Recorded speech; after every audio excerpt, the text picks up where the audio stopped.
సమర్థవంతమైన నాయకత్వాన్ని నిర్ణయిస్తానని చెప్పన్నారు. Raw material కంటిన్యూగా సరఫరా చేస్తామని చెప్పారు. ఆ రెండు లేక ఈ రోజు విశాఖపట్నం స్టీల్ ప్లాంట్ కుదేలవుతుందని చెప్పేసి మీకు తెలియదని అడుగుతున్నాం.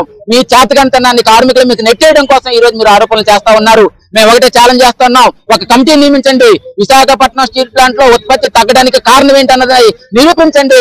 కానీ కార్మికులు కనుక కారణం అయితే ఏ శిక్షకైనా సరే మేము సిద్ధంగా ఉన్నామని చెప్తున్నాం. ఒక గంట విశాఖపట్నం స్టీల్ ప్లాంట్ ఉత్పత్తి ఆపాలంటే లాగ్ బుక్ రాయాలి, లాగ్ బుక్ లో కారణం రాయాలి, సీఎం పర్మిషన్ తీసుకోవాలి. కాబట్టి ఈ రోజు ఉత్పత్తి ఎన్ని గంటలు ఆగింది, ఎందుకు ఆగింది అన్నది లాగ్ బుక్ లో నిరూపితమై ఉంటుంది. కాబట్టి మీరు కమిటీ వేసి చర్చించండి, కమిటీ వేసి నిరూపించమని చెప్పేసి మేము డిమాండ్ చేస్తా ఉన్నాం.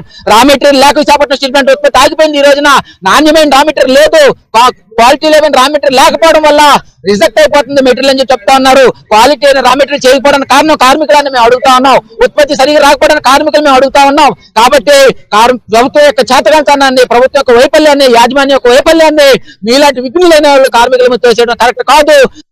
మరిన్ని విశాఖ ఉక్కు RANL వార్తల కోసం మన వైజాగ్ స్టీల్ ఫ్యామిలీ యూట్యూబ్ ఛానల్లో సబ్స్క్రైబ్ అవ్వండి.